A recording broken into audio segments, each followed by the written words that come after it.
Sean bienvenidos al estudio del segundo libro de Samuel. Estamos estudiando el capítulo 21. En este capítulo, el hermano que me antecedió aclaraba puntualmente hacia qué hacía referencia dentro del contexto. Porque algunas personas, cuando ven estos videos, dicen, bueno, y que no estamos en el tiempo de la gracia, pues. Sin embargo, aquí cabe aclarar algo muy, pero muy importante. Aunque la narración histórica que estamos viendo, el Señor nos está permitiendo hacer notar a través de todo el libro que aun cuando estábamos en el tiempo de la ley, la gracia sobreabundaba de igual manera. Y lo vimos desde el pecado de David. La ley decía, muera irreversiblemente. Pero el Señor le dijo, no morirás. Y no había más explicación que gracia. Luego David, como líder, tomó decisiones inapropiadas, decisiones erróneas, que tuvieron una consecuencia y un castigo, pero el Señor lo mantuvo con ciertos lazos de amor, no reprimiendo en su totalidad su reinado, pero sí disciplinándole como tal. En el contexto del capítulo 21, vemos que la ley determinaba cuál era la acción. El pueblo de Israel estaba pasando una circunstancia bien difícil, una hambruna, una calamidad. Este pueblo era eminentemente agrícola y la falta de lluvia generaba que el alimento escaseara por completo. Había un tiempo de 3 años que ya había sido demasiado tiempo, pero vemos una actitud favorable. Y esta actitud nos mostraba y nos daba la enseñanza de que cuando no encontremos una respuesta a una pregunta, vayamos a Dios de manera directa. Él puede usar cualquier medio, cualquier persona, cualquier instrumento para mostrar esa verdad. En este contexto, David pregunta a Dios y Dios le responde. Dios le responde porque había una causa, y esa causa hacía referencia al rompimiento de un pacto que no había sido hecho ni por David ni por Saúl, pero que había sido por un hombre de Dios y en el nombre del Todopoderoso. Y aquí hay que tener mucho cuidado. Muchos de nosotros corremos a prometerle cosas a Dios y después nos vemos en la dificultad de que no le podemos cumplir. Y tengamos cuidado realmente, porque este pacto había sido dado por Josué, y aunque había habido el engaño como usted lo haya querido manejar, pero Dios no vio el engaño, sino la responsabilidad y la palabra puesta en él.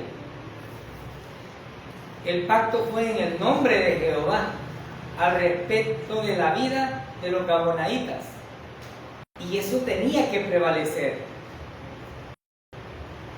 Esto nos muestra incluso el hecho de que los pactos con Dios no se olvidan. Usted probablemente se puede olvidar y decir, prometerle al Señor, Señor, si me sanas de esta enfermedad, yo prometo no faltar a ningún culto. Pero usted se le va a olvidar, pero la promesa que usted le hizo al Señor no se le olvida. A Él no. Este pacto, la Biblia no relata cuándo fue que se violentó. Algunos estudiosos creen que fue cuando asesinaron a los sacerdotes de Nod. Algunos dicen esto, pero la Biblia en sí no nos determina con exactitud cuándo, pero sí nos dice con quién empezó el pacto. Y nos hace notar que era un pacto que la trascendencia no era porque eran los gabaonitas, sino a quién había sido dirigido. Y eso nos muestra un punto muy importante en nuestras vidas. Dios no olvida. Dios no pasa desapercibido cada una de las acciones, ni mucho menos las promesas que nosotros hacemos. Todos, de alguna manera, violentamos los pactos o las promesas que hacemos para con Dios. ¿Y qué sería de nuestra vida si la gracia no estuviese? El Señor sabe que algunas veces nos apresuramos a tomar una decisión. Nos apresuramos por el emocionalismo, por el sentimentalismo, y podemos incluso llegar a tomar como juego las promesas que hacemos con Dios. Pero Dios no olvida. El Señor no pasa desapercibido eso. Aquí había un responsable que no era David, no era Josué, había sido Saúl, y él utilizó en pretexto un celo, pero no era lo correcto. Habían ancianos, habían consejeros que debían tener presente las promesas, pero al mismo tiempo esto nos lleva a una ilustración muy importante y nos dice: no tomemos decisiones apresuradas. Saúl cometió un acto de violencia contra estos cuando no debió haberlo hecho, pero el relato nos muestra que los gabaonitas llegan porque habían entendido que la tierra estaba maldecida y que por eso no había lluvia. Y ellos llegan no tratando de aprovecharse de las circunstancias, porque ellos dicen: no queremos querella contra la plata, no nos interesa el dinero, no es eso lo que nos interesa, sino que por el contrario, la justicia de Dios. Y utilizan por ahí un elemento importante de la excogitación, y la ley determinaba que para aplacar la ira de Dios había que hacer el pago por cada una de las acciones. Y lo vamos a ir viendo en la medida en que avancemos. Podemos decir con exactitud que había pasado más o menos 400 años de lo que había sucedido, pero Dios espera realmente que nosotros cumplamos nuestras promesas, así como Él cumple las suyas.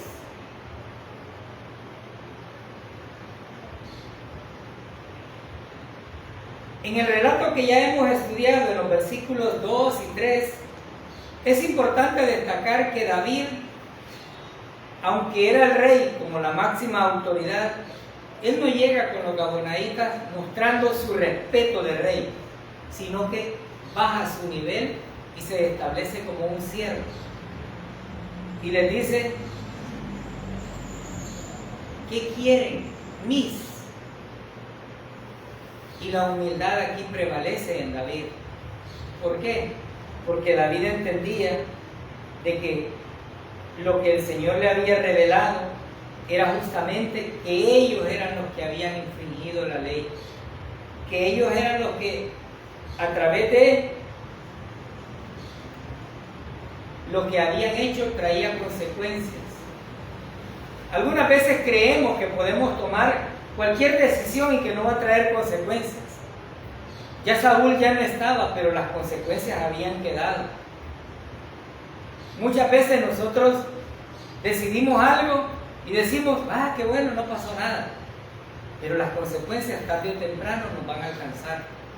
Este pueblo estaba sufriendo consecuencias de alguien que ni siquiera estaba en medio de ellos, sino que ya no existía, había recibido una reprensión, un castigo, ya estaba muerto. Y vemos en este punto que surge una noción o una analogía que nos dice: los justos por el injusto. Saúl era el que había cometido la atrocidad y debía haber sido él quien muriera, pero no era así. Aquí los gabonaitas estaban ofreciendo a los hijos y nietos. Con eso en mente, vayamos al capítulo 21, versículo del 7 al 9. Y vamos a destacar desde este punto para hacer mención de algunos aspectos que debemos de considerar. Versículo del 7 al 9. Pero el rey perdonó a Mefiboset, hijo de Jonatán, hijo de Saúl, a causa del pacto del Señor que había entre ellos.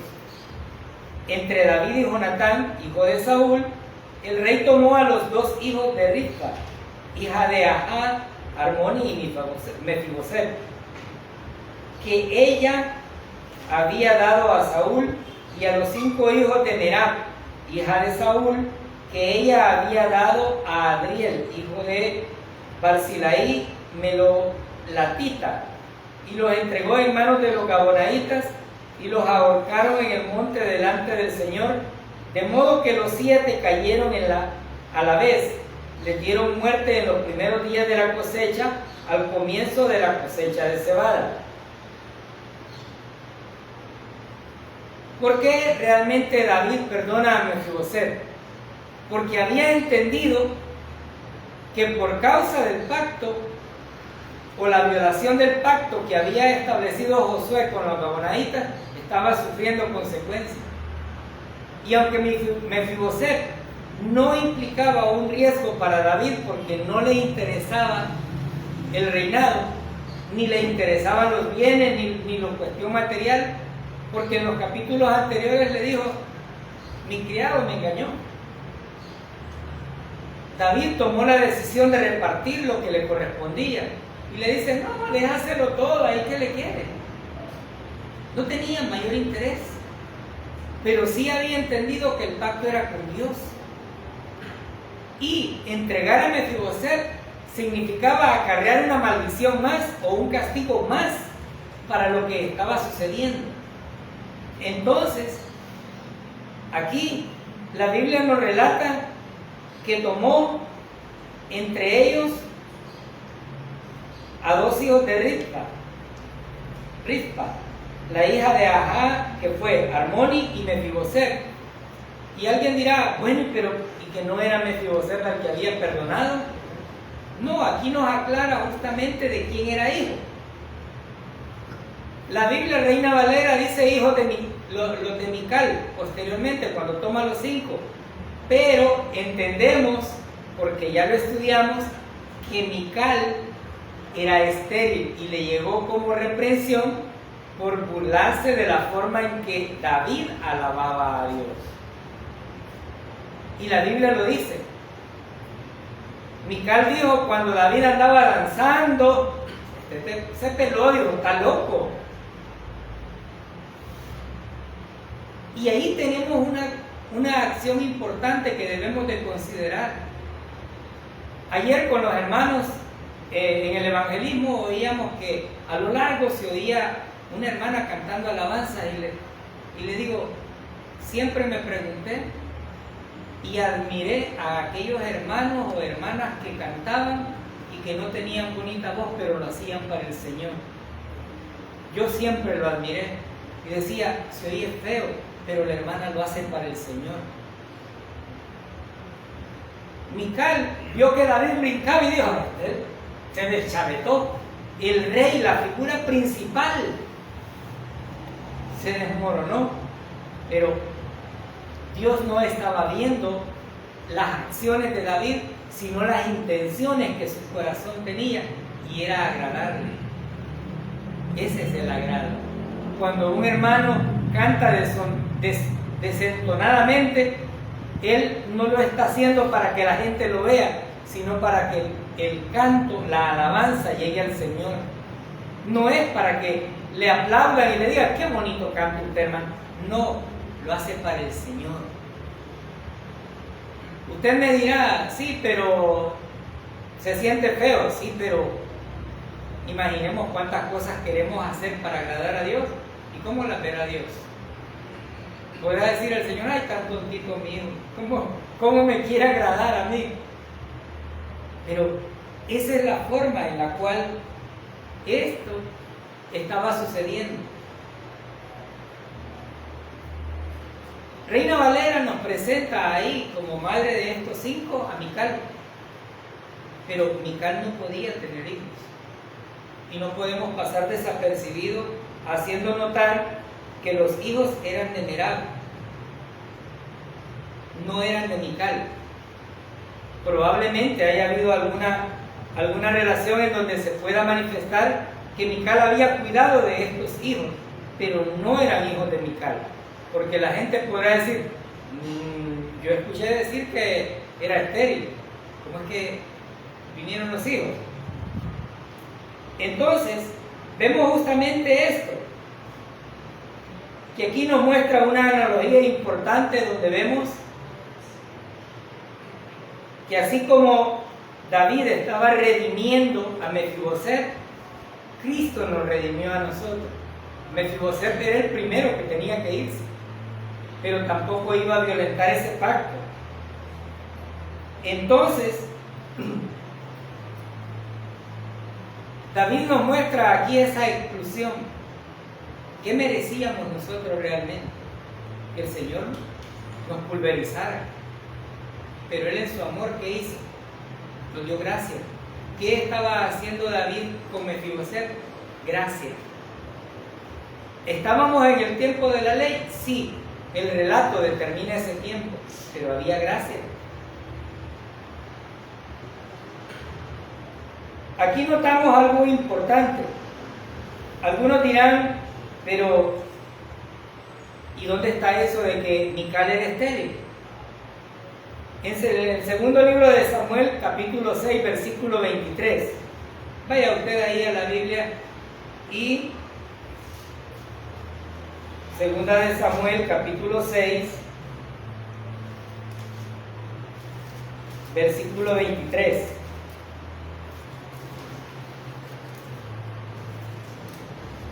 Y dice esta versión, y Mical, hija de Saúl, no tuvo hijos hasta el día, hasta el día de su muerte, no pudo tener hijos, no eran hijos de ella.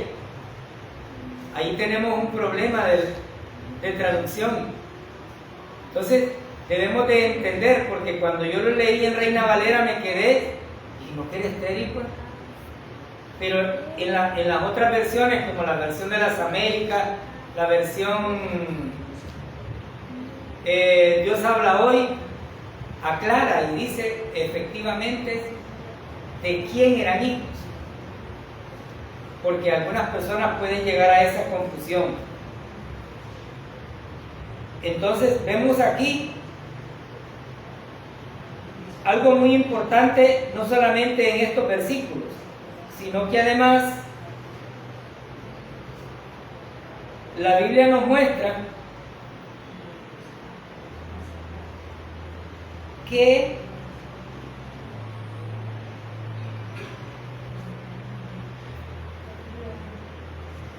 Mical no podía dar a luz y que por lo tanto no era ella de la cual se estaban tomando estos hijos. Y la otra pregunta que surge aquí, que viene desde los versículos anteriores, es por qué los gabonaditas pidieron 7. 5 de una que eran nietos y 2 hijos. La cultura judía determina que el 7 es el número de perfección, es el número de lo completo. Sin embargo, podemos notar que esta expresión tenía una toma de decisiones importantes. Durante la expiación de pecados había una ofrenda para cada uno de los pecados. Pero aquí había una consecuencia de una desobediencia a un pacto. Y este pacto tenía la importancia que tienen hoy por hoy todos los pactos que se hicieron y que se hacen con Dios. Y había que tomar la decisión de la forma correcta de cómo agradar a Dios. Y cabe aclarar aquí que a Dios no le agrada el sacrificio humano. Porque algunos dirán, o sea que si yo tomo a un ser humano y lo entrego, voy a agradar a Dios. No. ¿Cuál era el tema principal en este capítulo? La justicia. Saúl había cometido el homicidio y había hecho una matancinga, pero dentro de las reprensiones que había recibido, Dios mismo le había dicho que ningún hombre iba a poder tener su reinado. Estando vivos hijos y nietos, cualquiera de ellos podía rebelarse y decir al rey David: nosotros, descendientes de Saúl, queremos el trono. Pero Dios no hizo nada imperfecto y todo lo llevó ordenadamente. Entonces, esa forma de morir era ahorcándolos. Era ahorcándoles o colgándonos con el propósito de redimir la tierra. Porque aquí no era un pecado. Aquí era la remisión de la tierra. Era la tierra la que estaba maldita y como consecuencia Israel estaba sufriendo porque no tenía alimento. Entonces, esto nos muestra que los justos tendrían que morir por el injusto Saúl. Saúl fue el que cometió el delito. Saúl fue el que se equivocó. Pero la Biblia dice que ellos iban a morir y que esa consecuencia tenía que estar cargada justamente sobre ellos. Y aquí podemos hacer muchas aplicaciones alrededor de qué Dios quería representar, de qué Dios quería mostrarle al pueblo. Sin embargo, vemos cómo David buscó compensar un mal que él no había hecho, sino que por el contrario,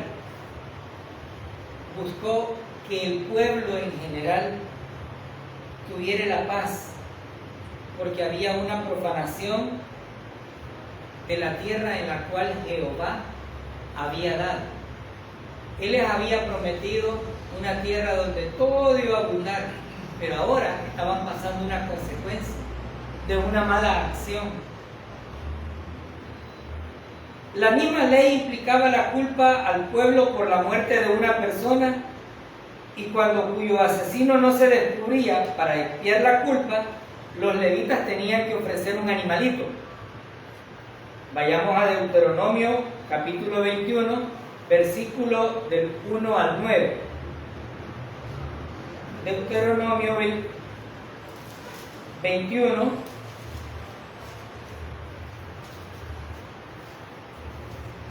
versículo del 1 al 9.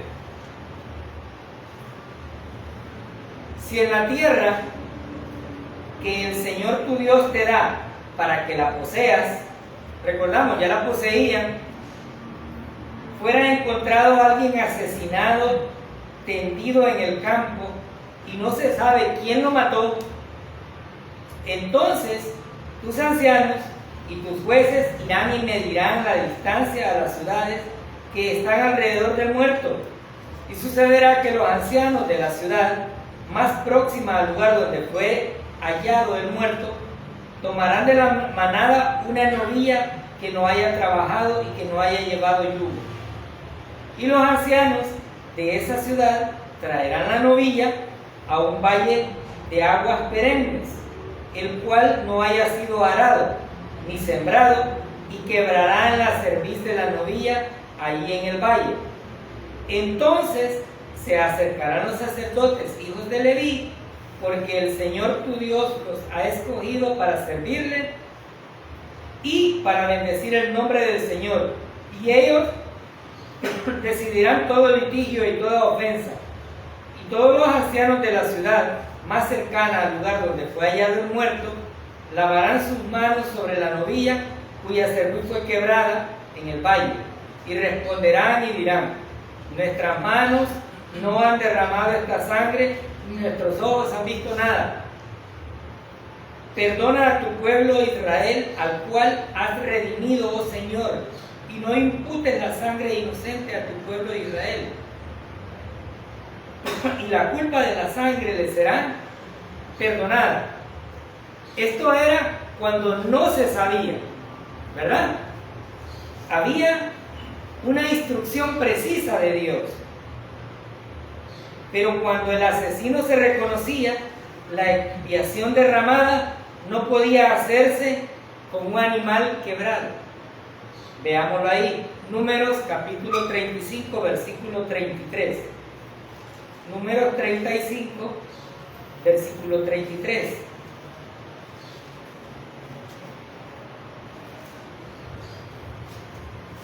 Números 35, 33.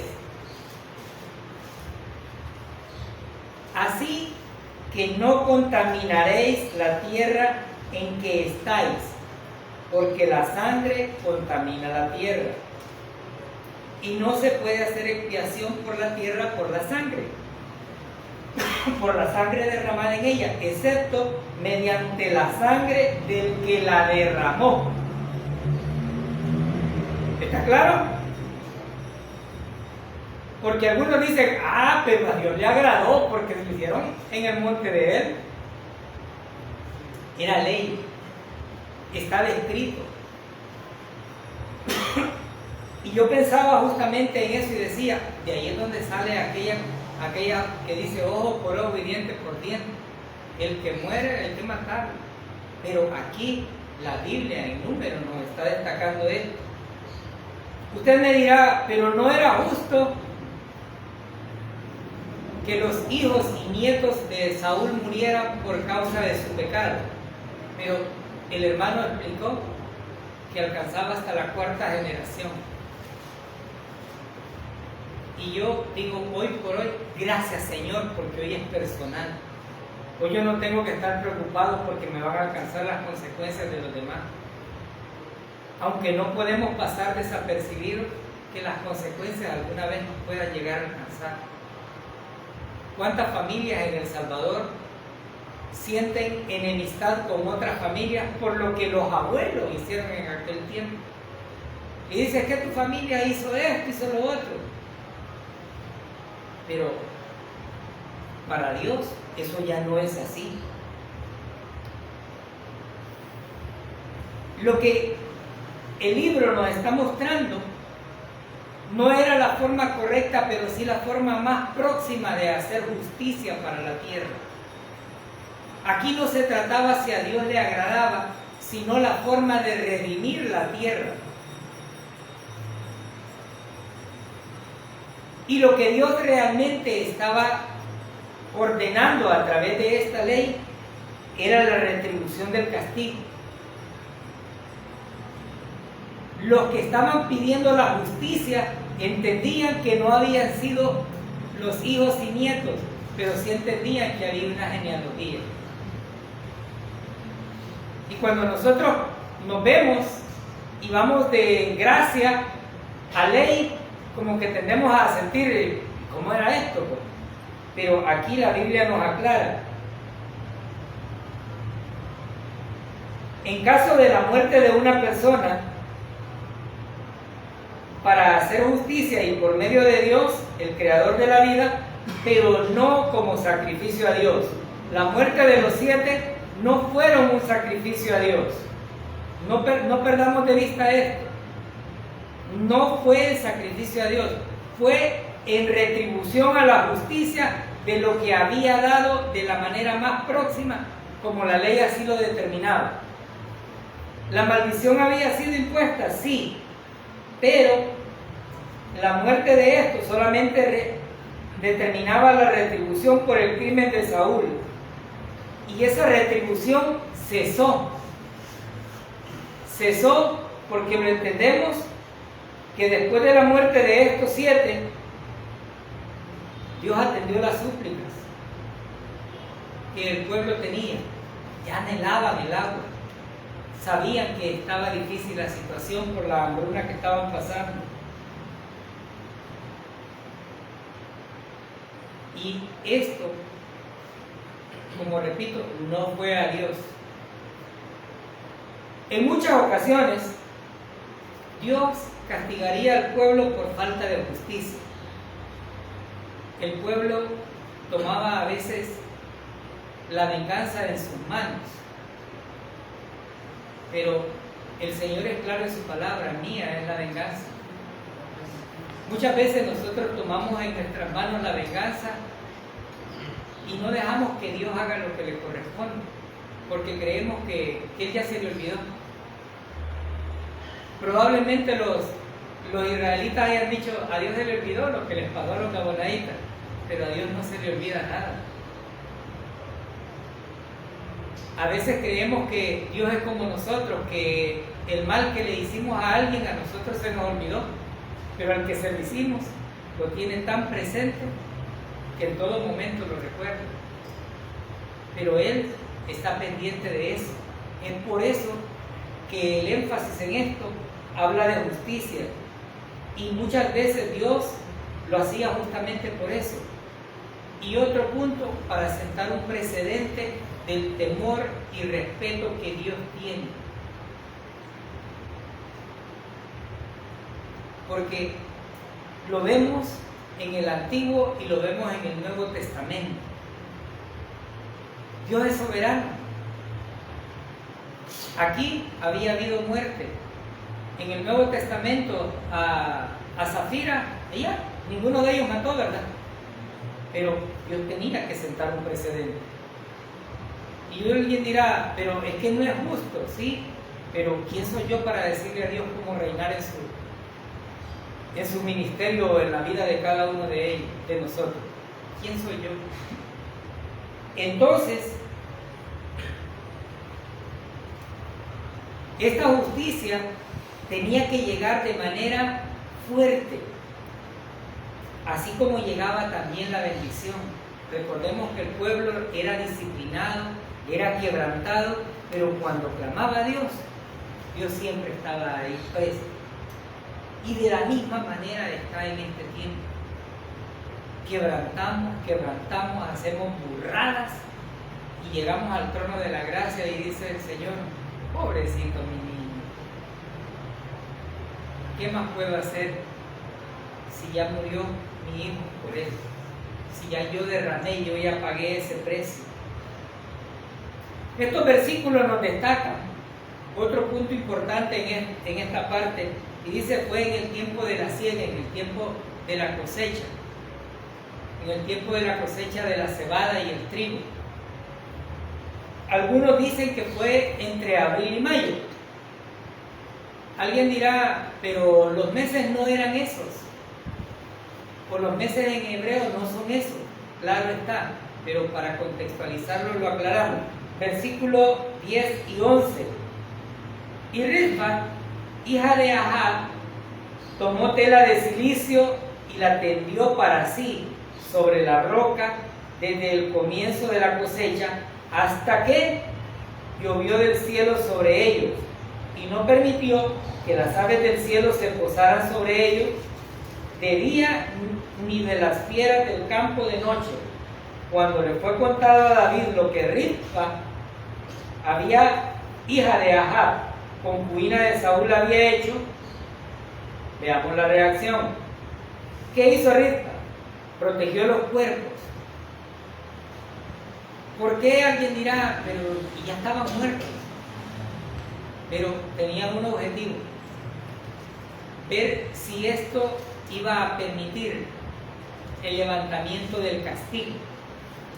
Y no había desprestigio más grande que dejar los cuerpos tirados a la intemperie y que los animales se los comiesen.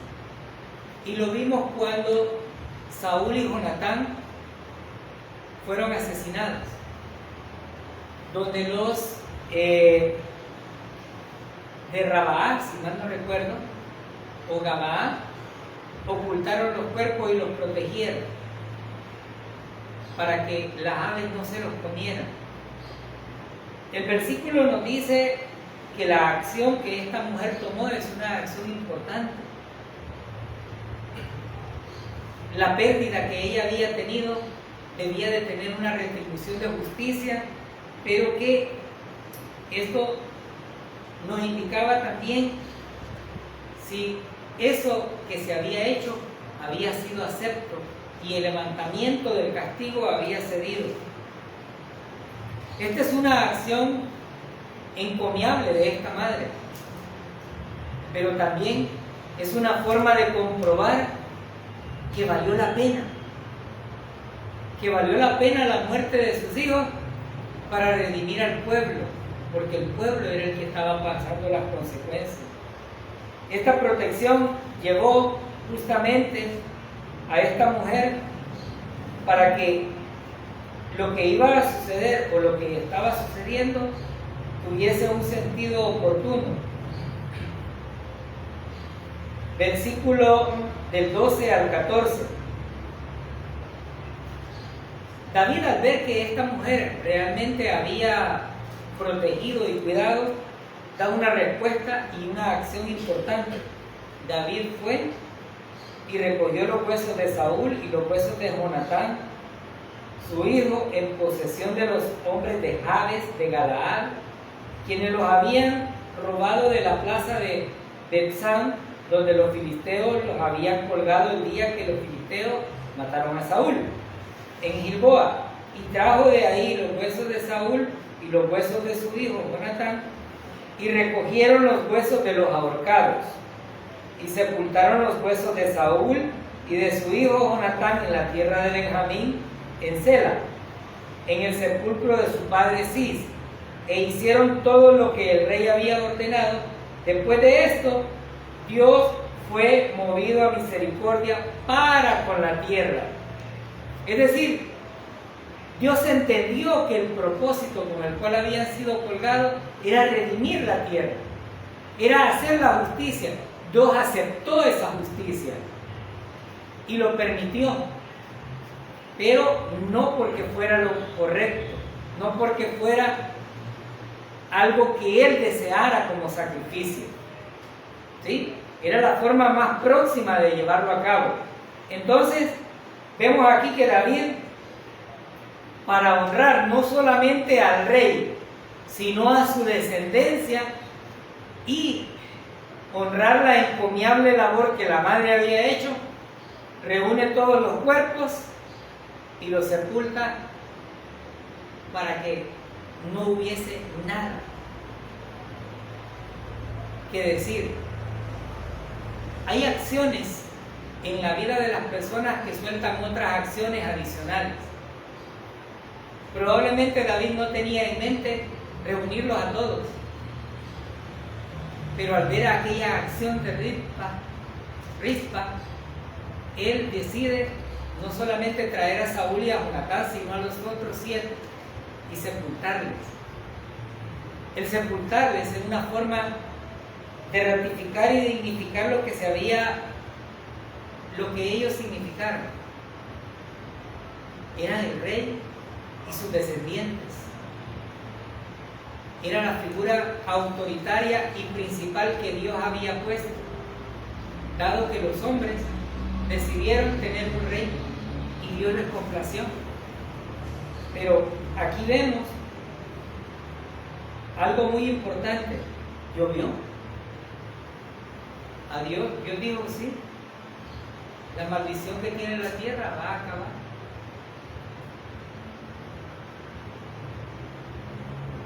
Y aquí aprendemos otra cosa. Sin derramamiento de sangre no hay remisión de pecado. Está claro. Aquellos que todavía dicen que, es que no hable de la sangre del Señor, porque muchos en algunos países están diciendo que eso es atrocidad, pero la Biblia es clara.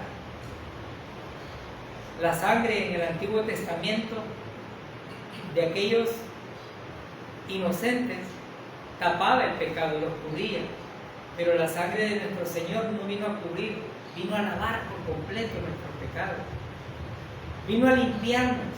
Nosotros estábamos como aquel niño que le dan de comer espagueti y empieza a untarse, y cada vez que le pica la cabeza se vuelve a untar los espaguetis en la cabeza. Así estábamos nosotros de chupos y untados. Pero el Señor vino con su sangre maravillosa y nos limpió por completo. Y eso es lo que nos permite ahora entender que la justicia de Dios no es juego. No juguemos a querer tener a Dios de nuestro ropavejero.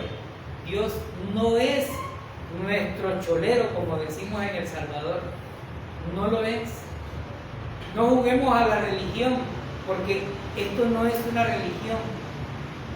La vida del creyente debe de tener sentido en su estilo de vida y se debe tener un efecto.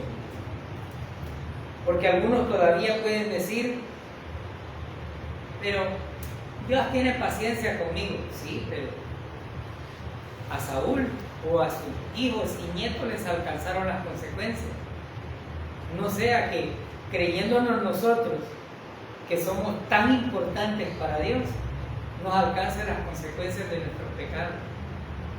Y entonces sí vamos a decir, ay, pero el Señor nos está mostrando en estos relatos que hay cosas importantes que tomar en cuenta. Uno de ellos es que no nos apresuremos a prometer, y si lo hacemos, cumplamos las promesas, aunque esto nos cueste una dificultad grande. Otra cosa importante es que no perdamos de vista que la gracia no es solamente para el Nuevo Testamento. Gracia hubo siempre, desde la creación, desde que Adán y Eva pecaron. Pero no solamente eso, sino que Dios nos está mostrando a través de su palabra que David, con todas sus imperfecciones, con todas sus dificultades, siempre tuvo una actitud propicia al Señor. Siempre miró el blanco perfecto, Cristo, y ese es el que predicamos. No predicamos nuestra santidad porque no lo somos, predicamos al Cristo, al Santo que derramó la sangre.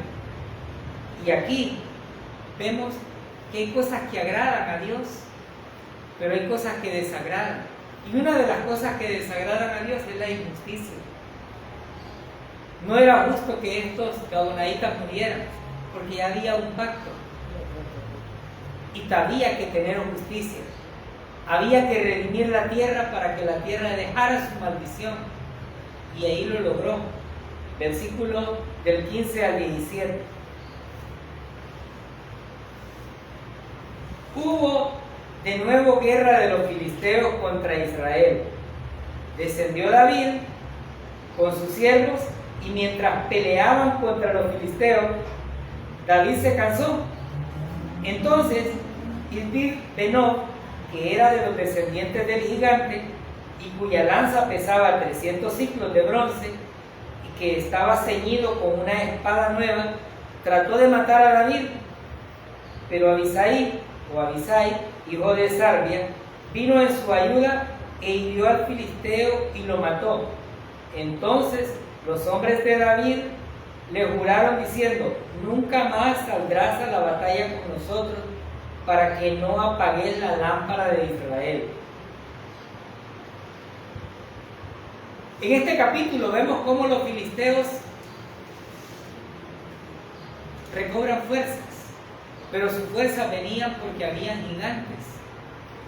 Algunos todavía dicen gigantes, y hay gente que se sorprende cuando la ciencia o los científicos, en este caso los paleontólogos, encuentran cuerpos grandes o huesos de personas grandes y dicen: antes era diferente, la Biblia ya lo decía. La gente todavía sigue celebrando que encontraron un fémur de 1 metro o más, pero la Biblia ya lo decía. Y los filisteos, aunque habían sido básicamente acorralados y exterminados en su mayoría, siempre tomaban fuerza. y constituyeron los enemigos acérrimos de Israel. Pero los versículos destacan una nueva guerra y destacan la condición de David. Ya había pasado un buen tiempo y como todo cuerpo va decayendo. David se cansó, ya no era aquel hombre que mataba a sus 10,000, ya no era aquel hombre que iba al frente de la guerra y que, como todos, envejecía. Pero vemos aquí en estos versículos la provisión de Dios. El gigante, y describe justamente el tipo de espada, cómo iba y lo que quería hacer: matar a David. Pero cuando los propósitos de Dios son prevalecer a quien Él quiere, esto prevalece aunque enfrentemos miles de gigantes en nuestra vida. Si Dios nos pone a gigantes a perseguirnos o problemas difíciles, sepamos que Dios nos va a dar la salida. Sepamos que Él tiene la solución. En este último periodo del reinado de David, la fuerza física iba cesando, pero aparece ahí Abisai y dice que él mató al gigante. Pero de ahí surge aquello de que no querían que la lámpara, la luz de Israel se apagase. El pueblo había entendido que David, al igual que nosotros en este tiempo, tenía entrada al trono de la gracia de Dios. Estábamos en el tiempo de la ley en ese contexto, sí, pero Dios le hablaba a David. David no era lo mejor que había, sí, pero Dios lo tomó a bien. David era un pecador, sí, pero Dios es quien determina si es o no lo que Él quiere. Nosotros no podemos juzgar y decir: el hermano tal es más consagrado. Esto no es físico, esto es interior, esto no lo vemos. Si nosotros empezamos a buscarle defectos a David, le vamos a hallar un montón. Cuando la gente empieza a vernos a nosotros, nos ve todos los defectos. Pero Dios no mira nuestra parte exterior, mira lo interior. Y David estaba justamente esto. Y esto nos lleva y nos llama la atención, porque de aquí en adelante vamos a ver cómo los filisteos toman fuerza confiando en que los gigantes pueden ayudar a vencer a Israel. Pero la lucha no era contra Israel, sino contra Dios, porque lo que ellos estaban haciendo era rebelándose contra el pueblo de Dios.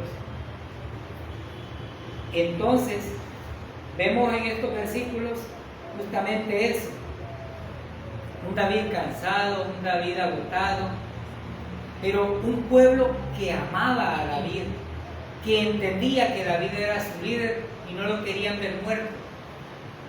Y le piden que ya no salga a batalla, versículo del 18 al 22. Sucedió después de esto que hubo otra vez guerra en Gob contra los filisteos. Entonces Sibecaí, Husaíta, mató a Sab, que era de los descendientes del gigante. De nuevo hubo guerra contra los filisteos en Gob, y Elanán, hijo de Jaare Oregín, de Belén, mató a Goliat Geteo. El asta de su lanza era como un rodillo de tejedor. Y hubo guerra otra vez en Gad, donde había un hombre de gran estatura que tenía 6 dedos en cada mano y 6 dedos en cada pie, 24 en total. Él también descendía del gigante. Cuando desafió a Israel, lo mató Jonatán, hijo de Simea, hermano de David. Estos 4 descendían del gigante en Gad y cayeron por la mano de David y por la mano de sus siervos. Es decir, si creíamos que lo único que había era el Goliat de Primera de Samuel no es cierto. Los filisteos, a través de todo, habían tenido como guerreros de fortaleza y guerra gigantes. Y los gigantes, para quienes nos ven a través de internet, la Biblia los describe como los hijos que se rebelaron a Dios y que utilizaron a las mujeres hermosas. Y lo vemos en Génesis 6, capítulo 6, versículo 4. No es extraño, porque algunos dicen gigante, o alguien dirá, pero es una analogía, como haya sido. No, la Biblia no determina una comparación o algo, ¿no? Definitivamente lo existieron. Y vemos justamente esto. Las guerras, incluso son narradas en crónicas. Y ahí mismo también nos dice que estos gigantes eran hombres totalmente buenos para luchar. Pero cuando nosotros luchamos contra el Señor, siempre vamos a perder. Y ellos no estaban luchando solamente con Israel, sino que se estaban rebelando a Dios, el Creador, el Todopoderoso, el Omnipotente, el que tiene todo en sus manos y determina cómo y debe de llevar la vida. La Biblia, la versión King James, que es la versión en inglés, hace referencia a que estos gigantes eran hermanos de Goliat. Pero las otras versiones no lo determinan así. Por eso, cada vez que nosotros nos paramos aquí, debemos de hacer esas aclaraciones para que usted entienda que Biblia no solamente es Reina Valera y que algunos errores de traducción pueden llegar a confundir a las personas e incluso descontextualizar de qué se está tratando. ¿Cuál fue el propósito del escritor al hacer notar estas guerras y a estos gigantes? Es notar la pecaminosidad que tuvieron los filisteos. ¿No fue esa la razón por la cual se le dijo a Josué que los exterminara por completo? Para que su pueblo no se contaminase. Porque Dios quiere que su pueblo siga íntegro. Dios quiere que su pueblo redimido, su iglesia, se conserve en santidad. Él nos llama a ser santos. Entendemos que somos santos posicionalmente, pero en nuestra vida práctica Él nos llama a crecer a su estatura. Y eso no se va a lograr por arte de magia. Ese es el trabajo que el Espíritu Santo hace en nuestras vidas. Y ahí nosotros podemos tener la claridad de cómo, aún en la vejez, David tuvo que enfrentar batallas, ganar las batallas, porque vemos que cuando el gigante era exterminado, los filisteos huían porque ya no había quien los defendiera. Pero era Dios venciendo, confiado en que Dios venció en aquel tiempo cuando David lo requirió. Oremos esta tarde para que ese mismo Dios que ayudó a David ayude a cada uno de nuestros hermanos que están enfrentando batallas gigantes, batallas difíciles que a veces no vemos la luz. Pero el Señor ahora nos dice: yo la voy a pelear. Y aboquémonos a su voluntad de tal manera